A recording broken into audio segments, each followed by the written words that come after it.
Priority encoder IC number 74147. Okay. What's the block diagram of this IC? So first let us write the block diagram. Later on we'll see what is there inside, how it gives the priority to the higher decimal number. Okay. So this has totally 10 inputs. Just observe this bubble in the input. Okay, for all the inputs, we are writing the bubble.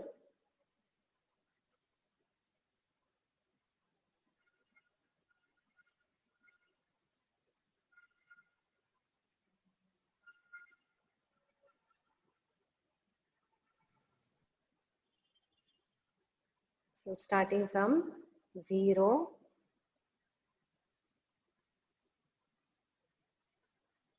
Later on, we'll see what is this bubble. Okay, so this is 74147 IC. Decimal to BCD priority encoder. Priority encoder. So at the output, we have 4 terminals, 4 lines. Again, there are bubbles at the output. Okay, we can call this as A, B, C, D, or Y0, Y1, Y2, Y3. Any number, any name you can give to the output. Now, once again, we'll write the BCD code. Okay, the sequence we'll write 0, 1 0 0 0 1 1 0 1 0 0 0 1 0 1 0 1 1 0 0 1 1 1 1 0 0 0 1 0 0 1. Okay, so these are the 10 BCD numbers. Okay, in the sequence. So here the first column be A, second column be B, third C and D. So priority means it has to give the priority to the higher decimal value. Okay, if we press 7 and 9 together, then only 9 is to be encoded, and the encoded value is to be appear.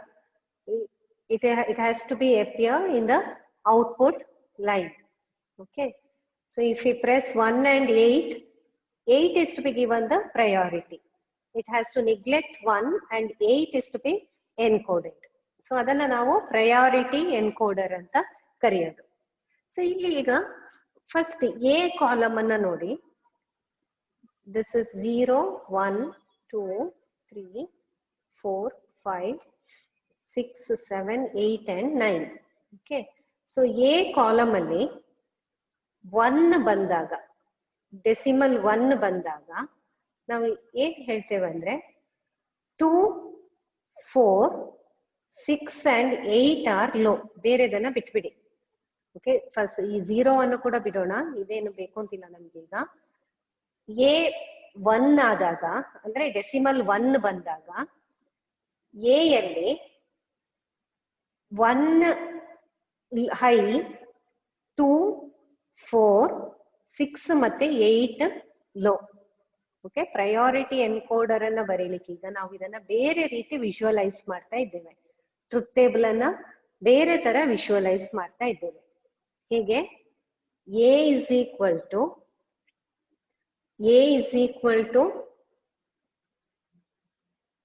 1 ಅಂತ ಆಗ್ಬೇಕು ಅಂತಂದ್ರೆ A 1 ಎಲ್ಲೆಲ್ಲಿ ಆಗ್ತಾ ಉಂಟು, decimal 1 ಗೆ 1 ಆಗ್ತಾ ಉಂಟು, 3 ಗೆ 1 ಆಗ್ತಾ ಉಂಟು, 5 ಗೆ 1 ಆಗ್ತಾ ಉಂಟು, 7 ಗೆ 1 ಆಗ್ತಾ ಉಂಟು, 9 ಗೆ 1 ಆಗ್ತಾ ಉಂಟು. ನೋಡಿ, A ಡೆಸಿಮಲ್ 1 ಗೆ 1. ಓಕೆ, A ಬಿಟ್ ಅಥವಾ A ಕಾಲಮ್. ಆಮೇಲೆ ಡೆಸಿಮಲ್ 3 ಬರುವಾಗ್ಲೂ 1, 5 ಬರುವಾಗ್ಲೂ 1, 7 ಬರುವಾಗ್ಲೂ 1, 9 ಬರುವಾಗ 1. ಇಷ್ಟು ಕೇಸಸ್ಗೆ ಡೆಸಿಮಲ್ ಕಾಲಮ್ A 1 ಆಗ್ತಾ ಇದೆ. ನಾವೀಗ ಈ 1 ಅನ್ನ ಮಾತ್ರ ತಗೊಳ್ಳುವ, ಹೈಯರ್ ಪ್ರಯಾರಿಟಿ ಬಿಟ್ಟು ಬಿಡುವ. ಓಕೆ, A 1 ಆದಾಗ ಡೆಸಿಮಲ್ 1 ಬಂದಾಗ ಓಕೆ 2 4 ಮತ್ತು 6 ಹಾಗೆ 8 2 4 6 ಮತ್ತೆ 8 ಇದು 0 ಇದೆ ಅಂತ ಇಟ್ಕೊಳ್ಳುವ. ಹಾಗೆ 3 ಆದಾಗ ಅದರ ನೆಕ್ಸ್ಟ್ ಪ್ರಯಾರಿಟಿ ಯಾವುದು 0 ಉಂಟು ಅಂತ ನೋಡೋಣ. ಓಕೆ ಸೊ 3 ಬಂದಾಗ 4 6 8 ಇದಿಷ್ಟು ಲೋ, ಯಾವುದು ಲೋ ಅಂತ ಹೇಳ್ತಾ ಇದ್ದೇವೆ. 5 ಆದಾಗ ಅದಕ್ಕೆ 6 ಮತ್ತೆ 8 ಮಾತ್ರ ಲೋ. 7 ಆದಾಗ 8 ಮಾತ್ರ ಲೋ. 9 ನಂತರ ನಂಬರ್ಸ್ ಇಲ್ಲ, ಯಾವುದು ಲೋ ಆಗ್ತಾ ಇಲ್ಲ. ಸೊ ಎಗೆ ನಾವೀಗ ಬರೆಯುವಾಗ ಆಗ ನಾವೇನ್ ಬರ್ದೇವು, ಎ ಅಂದ್ರೆ 1 ಆರ್ 3 ಆರ್ 5 ಆರ್ 7 ಆರ್ 9 ಅಂತ ತಗೊಂಡಿದ್ದೆವು. ಓಕೆ ಅದೊಂದು general decimal to BCD encoder. But ಅದರಲ್ಲಿ ಕೆಲವು ಫ್ಲಾಸ್ ಇತ್ತು. ಏನಂದ್ರೆ 2 ನಂಬರ್ ಅನ್ನ ನಾವು ಒಟ್ಟಿಗೆ ಪ್ರೆಸ್ ಮಾಡಿದಾಗ ಅದು ಯಾವುದೇ ಪ್ರಯಾರಿಟಿಯನ್ನ ಕೊಡ್ತಾ ಇರ್ಲಿಲ್ಲ. ಸೊ ಇಲ್ಲಿ ಈಗ ನಾವು ಪ್ರಯಾರಿಟಿಯನ್ನ ಕೊಡ್ಲಿಕ್ಕೋಸ್ಕರ ಎಗೆ ಬೇರೆ ಬೇರೆ ಏನೋ ಪಾಸಿಬಿಲಿಟೀಸ್ ಅನ್ನ ಹೇಳ್ತಾ ಇದ್ದೇವೆ. ಆದ್ರಿಂದ ಎ ಇಸ್ ಈಕ್ವಲ್ ಟು, ಈಗ ಎ ಅಂದ್ರೆ ನಾವು ಇಲ್ಲಿ ಬರೀತೇನೆ, ಎ ಇಸ್ ಈಕ್ವಲ್ ಟು 1 ಇದು ಹೈ ಆಗ್ತದೆ, 1 ಹೈ ಆಗ್ತದೆ. ಆಮೇಲೆ 2 ಲೋ, ಲೋವನ್ನ ಯಾವಾಗ್ಲೂ ಮಿನ್ ಟರ್ಮ್ ಅಲ್ಲಿ ಹೇಳ್ಬೇಕು ಅಂತಾದ್ರೆ ಕಾಂಪ್ಲಿಮೆಂಟ್ ಹೇಳ್ಬೇಕು ನಾವು. 2 ಕಾಂಪ್ಲಿಮೆಂಟ್, 4 ಕಾಂಪ್ಲಿಮೆಂಟ್, 6 ಕಾಂಪ್ಲಿಮೆಂಟ್ ಮತ್ತು 8 complement. So A is high if 1 is high and 2 is low, 4 is low, 6 is low and 8 is low. Okay, ಇದು ಒಂದು combination. Next A is also high when 3 is high. Okay, or A is high when 3 is high and 4 is low, 4 complement, 6 is low, 8 is low.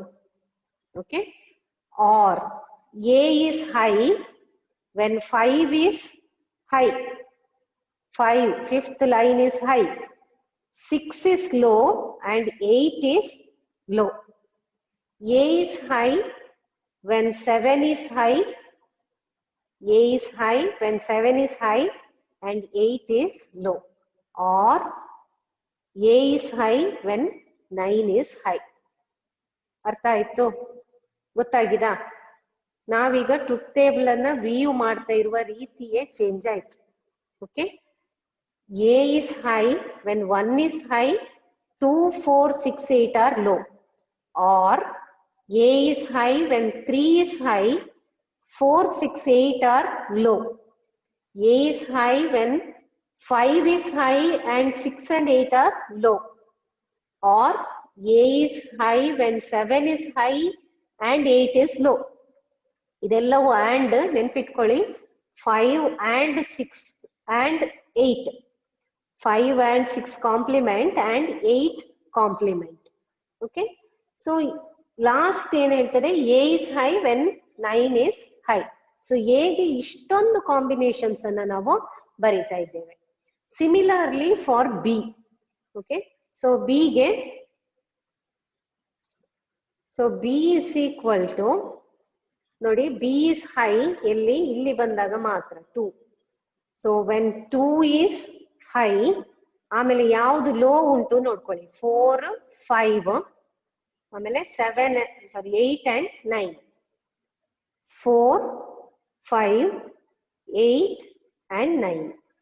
Or B is high when 3 is high and 4 5 8 and 9 are low. Similarly, B is high when 6 is high, 6 ನ ನಂತರದ್ದು ನೋಡಿ 8 and 9 are low.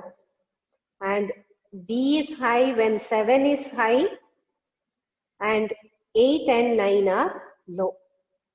Okay, ಇದು B ಗೆ expression. ಹಾಗೆ C, C is equal to, C ಎಲ್ಲಿ high ಆಗ್ತಾ ಉಂಟು, 4 ಅಲ್ಲಿ high ಆಗ್ತಾ ಉಂಟು. ಇಲ್ಲಿ ಗೊತ್ತಾಗ್ತಾ ಉಂಟಾ? ಅರ್ಥ ಆಗ್ತಾ ಉಂಟಾ? Are you following? Yes, ma'am. So C is high when 4 is high, ಆಮೇಲೆ 8 ಮತ್ತೆ 9 ಮಾತ್ರ low ಅಲ್ವಾ? Okay, so 8 is low, 9 is low. C is high when 5 is high, when and 8 and 9 are low. Similarly, C is high when 6 is high, 8 and 9 are low. Low ಅಂತ ಹೇಳಲಿಕ್ಕೆ ಅದನ್ನ compliment ಬರೀತೇವೆ. C is high, ಆಯ್ತಾ? 7 ಅಲ್ಲಿ C ಬರುವುದಿಲ್ಲ ಅಲ್ಲ, ಬರೀ 4 ಆಗ್ಬೇಕಿತ್ತಲ್ಲ. 4, 5, 6, 7. Okay, 7 is high, 8 and 9 are low. Okay, similarly for D, D is high when 8 is high alva, idu D is high when 8 is high, D is high when 9 is high ashte, adra low illa, 8 or 9 ashte. D ge 8 or 9 ishte baribeku ನಾವು. So ಇದಿಷ್ಟಕ್ಕೆ ನಾವೀಗ circuit, combinational logic circuit ಬರೆದ್ರೆ ಇದಿಷ್ಟು circuit ಇದ್ರೊಳಗಿದೆ. ಈ block diagram ಒಳಗೆ ಇದಿಷ್ಟು circuit ಗಳನ್ನ ನಾವು ತುಂಬಿಸ್ಬೇಕಾಗ್ತದೆ. Okay, so ಒಂದಕ್ಕೆ ಹೇಗೆ ಒಂದಕ್ಕೆ ಬರೆದು ನೋಡೋಣ ಆ ಸರ್ಕ್ಯೂಟ್ ಹೇಗೆ ಬರೆಯೋದು ಅಂತ. ಇಲ್ಲಿ ಲೈನ್ ಗಳನ್ನ ಎಲ್ಲವನ್ನ ಬರೆಯೋದು ಬೇಡ, ನಾವು ಆರ್ ಗೇಟ್ ಅನ್ನ ಮಾತ್ರ ಬರೆಯುವ. ಫಸ್ಟ್ ಆಂಡ್ ಗೇಟ್, ಅದಕ್ಕೆ ಇನ್ಪುಟ್ಸ್ 1, ಆಮೇಲೆ 2 ಕಾಂಪ್ಲಿಮೆಂಟ್, ನೆಕ್ಸ್ಟ್ 4 ಕಾಂಪ್ಲಿಮೆಂಟ್, 6 ಕಾಂಪ್ಲಿಮೆಂಟ್ ಮತ್ತು 8 ಕಾಂಪ್ಲಿಮೆಂಟ್. ಓಕೆ, ಇನ್ನೊಂದು ಆಂಡ್ ಗೇಟ್, ಅದಕ್ಕೆ input 3, 4 complement, 6 complement, 8 complement, 4 complement, 6 complement ಮತ್ತು 8 ಕಾಂಪ್ಲಿಮೆಂಟ್. ಸೊ ನೆಕ್ಸ್ಟ್ ಆಂಡ್ ಗೇಟಿಗೆ ಇನ್ಪುಟ್ 5, 6, 8, 5, 6 ಕಾಂಪ್ಲಿಮೆಂಟ್, 8 ಕಾಂಪ್ಲಿಮೆಂಟ್. ಇನ್ನೊಂದು AND gate, 4th AND gate, ಇದು ಇನ್ನೂ ಒಂದು ಆಂಡ್ ಗೇಟ್, ಇನ್ನು ಆಂಡ್ ಗೇಟ್ ಇಲ್ಲ, ಬರೀ ಲೈನ್. ಸೊ ಇದು 7 and 8 complement, next 9. Okay, so ಇದಿಷ್ಟನ್ನ ಒಂದು ಆರ್ ಗೇಟಿಗೆ ಹೀಗೆ ಕನೆಕ್ಟ್ ಮಾಡುವ.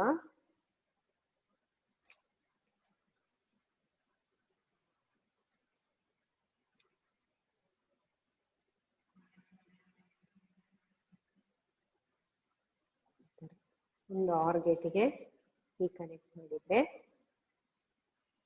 ಇದು ಔಟ್ಪುಟ್ ಎ. ಓಕೆ, ಇದಿಷ್ಟು ಸೇರಿ ಎ ಆಗ್ತದೆ. ನೆಕ್ಸ್ಟ್ ಅದೇ ತರ ಬಿ ಗೆ ನಾವು ಬರೀಬೇಕು. ಬಿ ಗೆ 2, 4, 5, 8, 9 ಒಂದು ಆಂಡ್ ಗೇಟ್, 3, 4, 5, 8, 9 ಇನ್ನೊಂದು ಆಂಡ್ ಗೇಟ್, 6, 8, 9 ಇನ್ನೊಂದು ಆಂಡ್ ಗೇಟ್, ಹಾಗೆ 7, 8, 9 ಮತ್ತೊಂದು ಆಂಡ್ ಗೇಟ್. ಇದ್ರ ಔಟ್ಪುಟ್ ಇದೆಲ್ಲವನ್ನ ಆರ್ ಗೇಟಿಗೆ ಕೊಟ್ರೆ ಅದರ ಔಟ್ಪುಟ್ ನಮಗೆ ಬಿ ಆಗ್ತದೆ.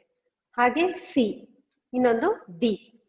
ಓಕೆ, ಸೊ ಅದನ್ನ ಆತರ ಕನೆಕ್ಟ್ ಮಾಡಿ ಯು ಹ್ಯಾವ್ ಟು ಸಿ ಅದು ಪ್ರಯಾರಿಟಿ ತಗೊಳ್ತಾ ಇದೆಯಾ ಇಲ್ವಾ ಅನ್ನೋದನ್ನ ನೋಡ್ಬೇಕು ನೀವು. ಅಂದ್ರೆ ನೀವೀಗ 3 ಮತ್ತೆ 6 ಅನ್ನ ಒಟ್ಟಿಗೆ ಪ್ರೆಸ್ ಮಾಡಿದ್ರೆ, for example 3 and 6 are pressed together. So ಆಗ 3 ಮತ್ತೆ 6 ಅನ್ನು ಒಟ್ಟಿಗೆ ಪ್ರೆಸ್ ಮಾಡಿದಾಗ it has to give the priority for 6.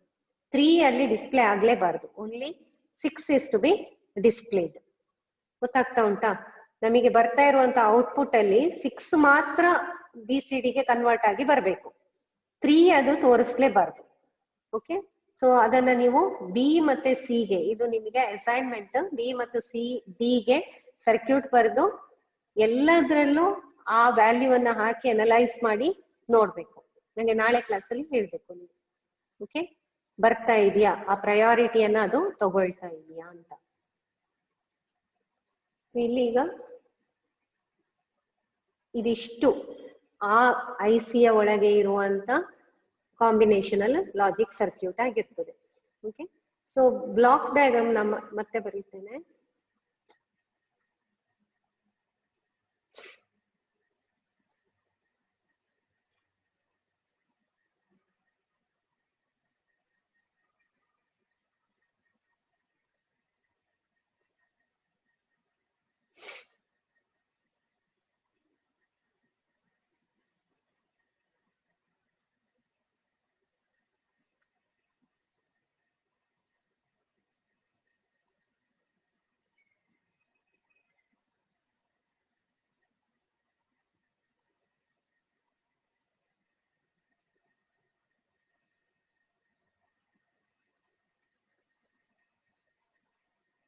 ಇಲ್ಲಿ ನಾವು ಬಬಲ್ಸ್ ಅನ್ನ ಹಾಕಿದೆವು, ಎಲ್ಲ ಇನ್ಪುಟ್ಗಳಿಗೆ ಬಬಲ್ಸ್ ಅನ್ನ ತೋರಿಸಿದೆವು.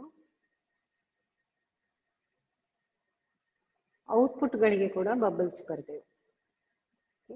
74147.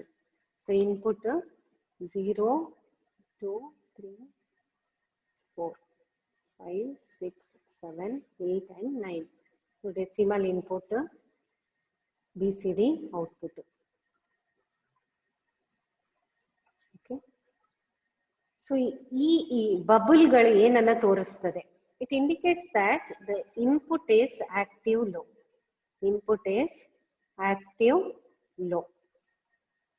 Output is also active low, because we have written the bubble at the output terminal also.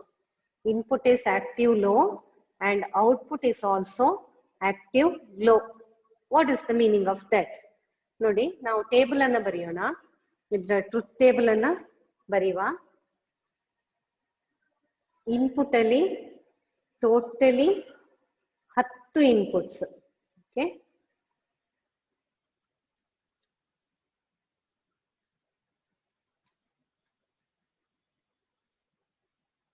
10 inputs ಅನ್ನ ನಾವು ತೋರಿಸ್ಬೇಕು ಇಲ್ಲಿ.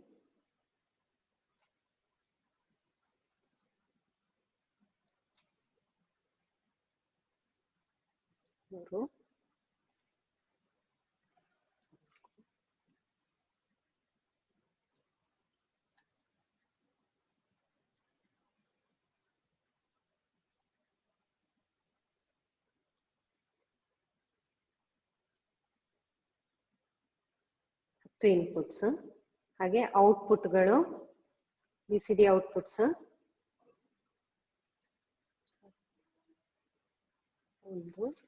4 ಔಟ್ಪುಟ್ಸ್ 2 4.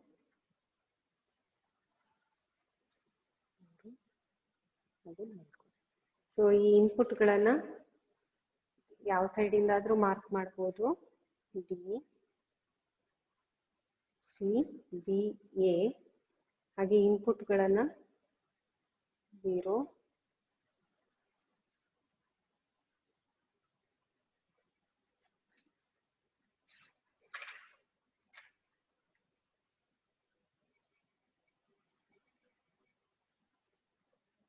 ಅಥವಾ ಈ ಸೈಡ್ ಇಂದ ಬರೆದ್ರೂ ಆಗ್ತದೆ, ಹೀಗೆ ಬರೆದ್ರೂ ಆಗ್ಬೋದು. ಓಕೆ, ಸೊ ಯಾವ ತರ ನಮಗೆ ಔಟ್ಪುಟ್ ಬರಬೇಕು ಈಗ?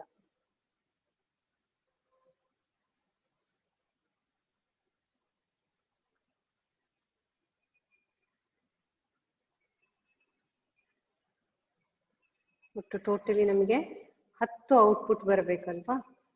ಸೊ ಯಾವ ತರ ಬರಬೇಕು? ಅದು ಆಕ್ಟಿವ್ ಲೋ ಯಾವ ತರ ಬರಬೇಕು?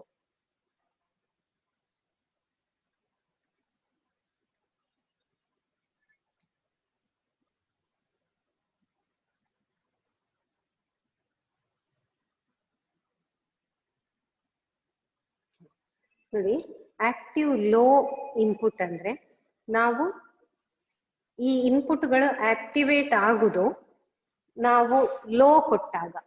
ಓಕೆ, ಇದೆಲ್ಲವೂ ಈಗ 1 1 1 1 ಮಾಡ್ತೇನೆ, ಎಲ್ಲ ಲೈನ್ಗಳು 1. ಓಕೆ, ಇದೆಲ್ಲ ಲೈನ್ಗಳು 1 ಆದಾಗ ಇನ್ಪುಟ್ ಎಲ್ಲವೂ 1, ಇದೆಲ್ಲವೂ 1 ಆಯ್ತು ಅಂತಾದ್ರೆ ಆಗ ಅದ್ರ ಮೀನಿಂಗ್ ಏನು? ಇಲ್ಲಿ ಬಂದಾಗ ಅದು ಇನ್ವರ್ಟ್ ಆಗ್ತದೆ. ಓಕೆ, ಇಲ್ಲಿಗೆ ಬಂದಾಗ ಅದು ಇನ್ವರ್ಟ್ ಆಯ್ತು, ಈ ಬಬಲ್ ಅಲ್ಲಿ ಅದು ಇನ್ವರ್ಟ್ ಆಗ್ತದೆ. ಸೊ ಅಂದ್ರೆ ಎಲ್ಲವೂ 0 ಆಯ್ತು. ಹಾಗಿರುವಾಗ ಎಲ್ಲ 0 ಅಂದ್ರೆ ಔಟ್ಪುಟ್ ಕೂಡ 1 ಆಗಿರ್ತದೆ. ಆಕ್ಟಿವ್ ಲೋ ಔಟ್ಪುಟ್ ಆದ್ರಿಂದ ಅದು ಎಲ್ಲವೂ 1 ಆಗ್ತದೆ. ಓಕೆ, ಅದು ಅರ್ಥ ಆಗದೆ ಇದ್ರೆ ಬಿಟ್ಬಿಡಿ. ಈಗ ನೋಡಿ, 1ಗೆ ನೋಡೋಣ. ಈ 1ಗೆ ಆ 1 ಅನ್ನ ಬಿಟ್ಟು, ಈ 1 ಅನ್ನ ಬಿಟ್ಟು ಇದು ಒಂದು ಮಾತ್ರ 0. ಓಕೆ, 1 ಮಾತ್ರ 0, ಉಳ್ದದೆಲ್ಲವನ್ನ 1 ಮಾಡುದು. ಹೀಗೆ 1 ಅನ್ನ ಮಾತ್ರ ಇದು ಬಿಟ್ಬಿಡಿ, ಇದು 0 ಅನ್ನೋದು ತೊಂದ್ರೆ ಇಲ್ಲ. ಈಗ ಈ 1 ಅನ್ನ ಮಾತ್ರ ನಾವು 0 ಮಾಡುದು, ಇದು ಡೋಂಟ್ ಕೇರ್ ಕಂಡೀಷನ್.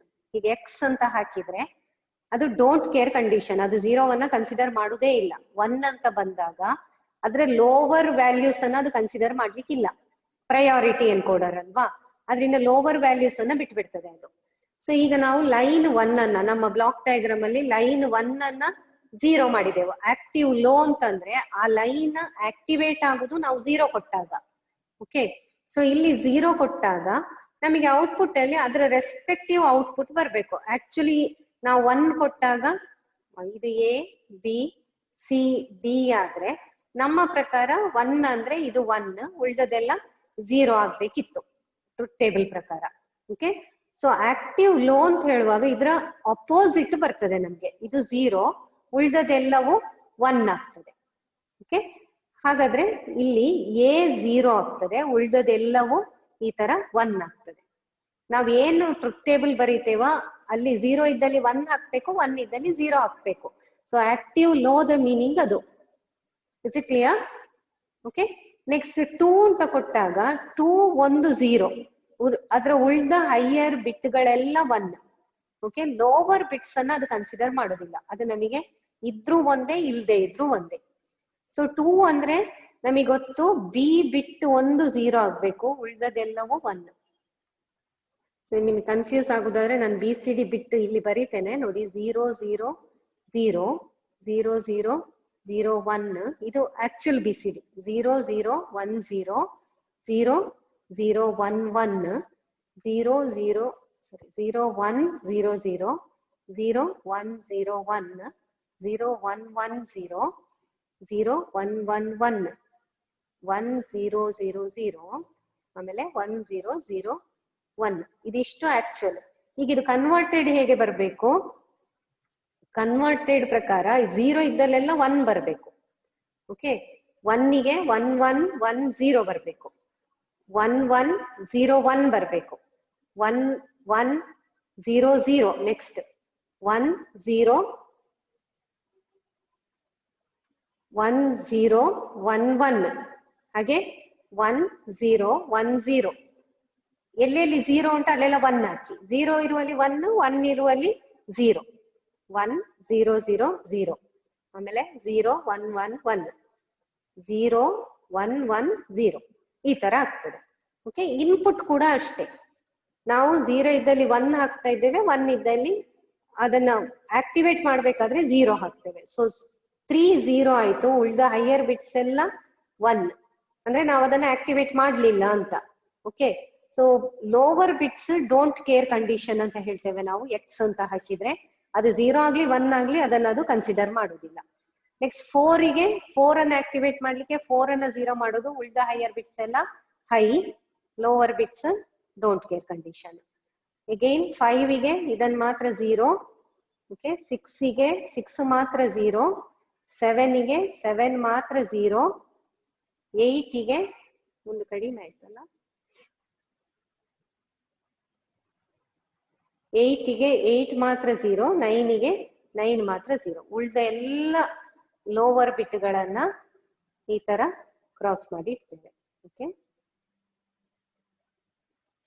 ಇದರ ರೆಸ್ಪೆಕ್ಟಿವ್ ಔಟ್ಪುಟ್ಗಳು ಏನು ಅಂತ. ಈಗ 3 ಅಂದ್ರೆ ಹೈ ಡಿ, ನಮ್ಮ ಪ್ರಕಾರ 3 ಅಂದ್ರೆ 0 1 ಅಲ್ಲ 0 0 1 1. ಈಗ ಅದು ಆಕ್ಟಿವ್ ಲೋ ಆಗಿ ಕನ್ವರ್ಟ್ ಆಗ್ಬೇಕು, ಇನ್ವರ್ಟ್ ಆಗ್ಬೇಕು ಅಂದ್ರೆ ಅದು 1 1 0 0 ಆಗ್ತದೆ. ಇಲ್ಲಿ ಬರ್ದಿದ್ದೇವೆ ನಾವು 1 1 0 0.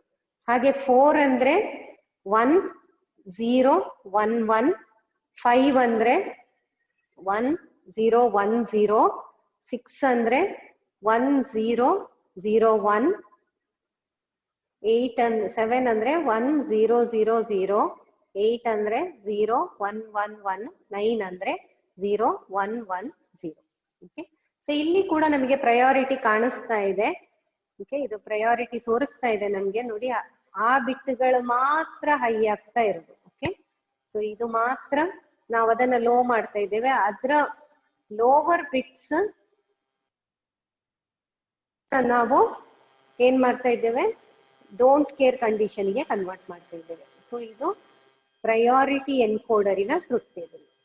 ನೀವು ಅವ್ರು ಕೇಳಿದ್ರೆ ಎಕ್ಸಾಮ್ ಅಲ್ಲಿ ಕೇಳಿದಾಗ ಈ ಬ್ಲಾಕ್ ಡಯಾಗ್ರಾಮ್ ಅನ್ನ ಬರೀಬೇಕಾಗ್ತದೆ, ಟ್ರೂತ್ ಟೇಬಲ್ ಬರೀಬೇಕು, ಮತ್ತು ಅದು ಹೇಗೆ ಫಂಕ್ಷನಿಂಗ್ ಮಾಡ್ತದೆ ಅನ್ನೋದನ್ನ ಎಕ್ಸ್ಪ್ಲೈನ್ ಮಾಡಬೇಕು. ಓಕೆ, BCD ಇದನ್ನ ಬರೆದು ಕೋಡನ್ನು ಬರೆದು ಯಾವ ತರ ಎಕ್ಸ್ಪ್ಲೈನ್, ಎಲ್ಲದಕ್ಕೂ ಸರ್ಕ್ಯೂಟ್ ಏನು ಬರೀಬೇಕಾಗಿಲ್ಲ, ಯಾವ್ದಾದ್ರು ಈಗ ಬೀಗ ಒಂದಕ್ಕೆ ಸರ್ಕ್ಯೂಟ್ ಬರೆದು ಯಾವ ತರ ಅದು ವರ್ಕಿಂಗ್ ಮಾಡ್ತಾ ಇದೆ ಅಂತ ಹೇಳಿ.